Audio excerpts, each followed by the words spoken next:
Olá, gente! E aí, tudo bem com vocês? Sejam todos muito bem-vindos ao canal A Casa de Repouso Modelo. Eu me chamo Roberta, criei esse canal para a gente falar mais do mundo das instituições de longa permanência, trazer mais informação e conhecimento sobre essa área, enfim, desmistificar também esse ramo que ainda temos tanto preconceito. Esse canal aqui ele foi criado para quem já tem instituição, mas tem várias dúvidas, não tem com quem ou aonde buscar informação, né? Também é voltado para quem deseja abrir o seu residencial, a sua casa de repouso para idosos e não sabe aonde encontra informações também a respeito disso, para pessoas que têm curiosidade em geral para saber como funciona esse mundo das instituições. Se você não é inscrito ainda nesse canal, eu te convido a me seguir, se inscrever, deixa aqui para mim a sua pergunta, o seu comentário, que eu sempre faço possível para responder todo mundo. Se você não é inscrito lá no meu canal do Instagram, no meu perfil do Instagram, eu te convido a me seguir por lá também. Lá, diferente daqui, tem conteúdo todos os dias. Bom, a gente anda aí numa sequência de vídeos, de uma série, falando sobre minhas vivências e experiências, que eu acho extremamente importante dividir com vocês, tantas coisas que eu vivi e passei, que vocês podem muitas vezes se reconhecer ou tá vivendo exatamente a mesma coisa, ou quem sabe não precisar passar, dependendo do que for falado, né? Às vezes um problema, alguma coisa que você pode evitar de passar. Bom, no vídeo de hoje, a gente vai falar sobre qual foi o maior erro que eu cometi com a minha empresa, com a minha instituição. Bom, todos sabem, ou alguns de vocês devem saber, quem me acompanha há mais tempo, que eu entrei numa instituição, a primeira delas, como sócia. Então a casa ela já existia, eu peguei o bonde andando e muito bom por um lado, mas muito ruim por outro, né? Porque o fato da gente começar com algo que já existe traz algumas facilidades. O fato da instituição já estar em funcionamento, já ter morador, né, os funcionários todos ali, enfim, não tem aquela etapa de começar do zero, aquelas inseguranças do começo. Eu já estava entrando numa casa que já existia há 5 anos. Então, diferente, né? Você já começa com um faturamento entrando e as coisas já acontecendo na forma mais prática ali do dia a dia, né? Mas, por outro lado, você pega já uma situação que já existem erros, já existem coisas muito enraizadas, porque há 5 anos existindo, né? E eu vivo algumas situações e alguns problemas que já estavam instalados ali. Mas não é isso que eu quero falar. O que eu quero falar hoje é um problema que eu, Roberta, criei para mim mesma, erro que eu cometi. Então não foram erros que eu já peguei com a instituição, porque depois de 3 anos, quase 3 anos ali, praticamente fechando 3 anos, a minha sócia sai e eu fico sozinha. E aí sim, a partir daí, que tudo é por minha conta, todas as decisões são minhas, enfim, só existe eu ali como dona, partimos então para problemas meus, causados por mim, né? E esse que eu quero trazer para vocês, houve a consciência desse problema, desse erro, demorou para cair a minha ficha que quem estava trazendo os maiores problemas aí da minha instituição era eu mesma. Quando eu digo que muitos dos problemas já existiam, alguns deles eu comecei a resolver logo quando eu entrei, coisas que, enfim, que eram muito óbvias que deveriam ser mudadas, uma série de coisas ali, né? Uma delas, que foi a precificação, também eu detectei, demorei para perceber e para ajustar, enfim, como um problema real, né? Porque eu não sabia o custo do meu morador. Mas esse também foi um erro que já existia, então que não foi eu que não, de forma inconsciente, acabei vivendo por erro meu.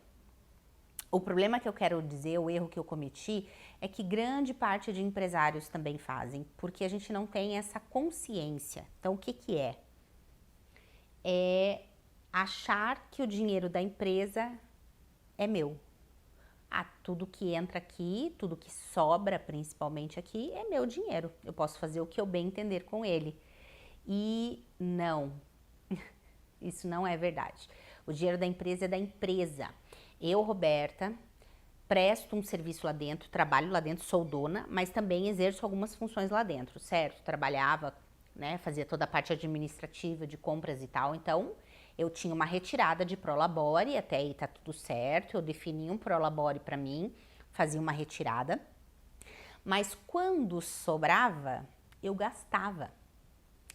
Eu gastava ou para mim ou eu torrava com coisas que precisava resolver dentro da casa. Eu não tinha uma organização nisso. E qual é o maior problema disso? É algo que virou uma chave para mim um bom tempo depois. Que na verdade a empresa precisa sobrar esse lucro, esse dinheiro, para que você possa fazer um caixa para situações de emergência, demissões ou investimentos, ou abrir uma segunda casa, como aconteceu depois comigo, né? Mas precisa existir esse caixa, segundo aqui, outro dinheiro, separado do dinheiro que você tem lá para os gastos fixos da tua instituição. Porque a gente nunca sabe o que vai acontecer. E o problema de você não fazer esse caixa é que qualquer coisa pode te pegar desprevenido, né? De repente, um funcionário que não está mais dando certo, você tem que dispensar e você não tem a grana para poder dispensar ele, porque você não se organiza financeiramente. E aí que vem a grande sacada do negócio, que eu acho muito importante de compartilhar, que é a grande parte das empresas, e aqui não falamos só de instituição de longa permanência, falamos de pessoas que abrem empresa, o maior erro está no dono.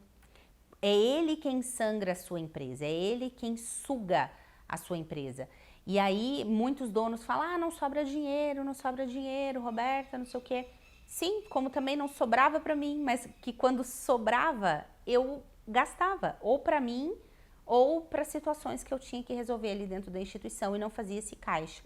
Então, até existem estudos sobre isso, pessoas que fazem esse tipo de consultorias em empresas e tal, falam muito que a situação toda a empresa dá dinheiro, a empresa se mantém até, paga-se todas as contas. O problema não é a empresa está dando dinheiro, a empresa está se mantendo, a empresa está conseguindo pagar todas as suas contas. O que acontece é que o dono vai lá e pega o restante, que sobra, que deveria estar se organizando para fazer um caixa, porque ele realmente acha que aquele dinheiro é dele, assim como isso foi para mim por muito e muito tempo, né? Muito e muito tempo. Então, esse foi um erro muito sério que eu cometi, porque eu não consegui guardar dinheiro. E aí, junto com o erro da minha precificação, junto com outros erros financeiros que eu cometi na minha instituição, foi chegar no limite onde eu cheguei. Então, claro que a precificação era um problema muito sério e que acarretava todo o restante, porque mal às vezes dava para pagar as contas. Mas depois que eu resolvi a questão da precificação, eu ainda assim começou a sobrar mais dinheiro, aí que eu fiquei, né? Agora vai sobrar mais dinheiro, eu vou poder fazer isso, fazer aquilo. Não, né? Ainda assim eu tava com essa mentalidade de que o dinheiro da empresa, qualquer coisa que sobrasse ali seria meu. Até que também vira-se uma chavinha, né? E muito dessa chave é virada porque começa a vir algo na minha cabeça no sentido de uma outra unidade, né? Muito ainda distante da parte objetiva disso e prática de decidir, mas era algo que as pessoas já começavam a falar para mim e aquilo já começou a ser meio que plantado uma sementinha na minha cabeça. Então, nesse momento, começo a pensar, bom, eu preciso começar a fazer um fundo aí de reserva, porque se eu quiser abrir uma casa, como é que eu vou fazer? Né? Vou tirar dinheiro para fazer toda a parte de obra, enfim, projetos e tudo mais que eu vou ter que fazer. Como? E aí, então, que começa a existir essa ação de guardar, né? De investir, de deixar um dinheiro reservado para. Mas é só a partir desse momento. Antes disso, não existia. E aí hoje, com tantos alunos, né? Com tantas... não só aluno de curso, como aluno de mentoria que eu tenho, eu vejo os mesmos erros, né? A gente faz o uso do dinheiro da nossa empresa de maneira errada, equivocada mesmo, sem entender que não, eu vou fazer uma retirada de prolabore, mas eu preciso montar um caixa para minha empresa, para essas eventualidades, para uma reforma, para uma manutenção, para uma demissão, para uma ampliação, para seja lá o que for, para guardar, investir, fazer uma reserva para mim, para o meu futuro, não importa para que seja, mas que precisa existir isso. E não simplesmente sugar a tua empresa em absolutamente tudo e você nunca ter uma reserva. Aí você está sempre passando por apuros. Porque quando a tua empresa dá um pouquinho mais, você pega aquilo ali e faz alguma coisa. E não administra isso corretamente. Então esse foi, ao meu ver, de erro meu, né? Que não foi erro que eu peguei começado com a empresa. Foi um erro meu mesmo, de colocar um prolabore muito alto também e de sobrou, pego tudo, né? Então, se eu posso te dar uma orientação aqui, algo para que você não faça isso. Se organize as finanças da sua casa. Eu tô prestes a lançar um curso sobre gestão financeira para casa de repouso. Que foi tudo que eu reestruturei na minha casa, então desde a precificação, como isso aqui que eu tô falando para vocês, entre outras coisas, compras e tal. Então, não há como se manter, não há como sonhar em abrir uma outra casa, não há como,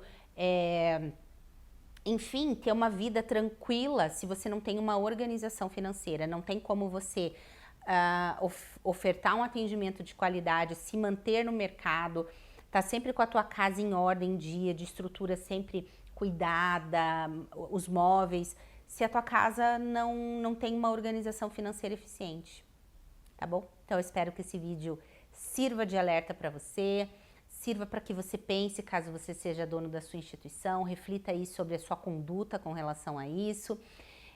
Se você tiver qualquer dúvida ou comentário ou pergunta, deixa aqui para mim nos comentários e a gente se vê. Não deixe de me seguir aqui, né? Por favor, ir lá na rede vizinha, lá no Instagram, e a gente se vê no próximo vídeo. Até!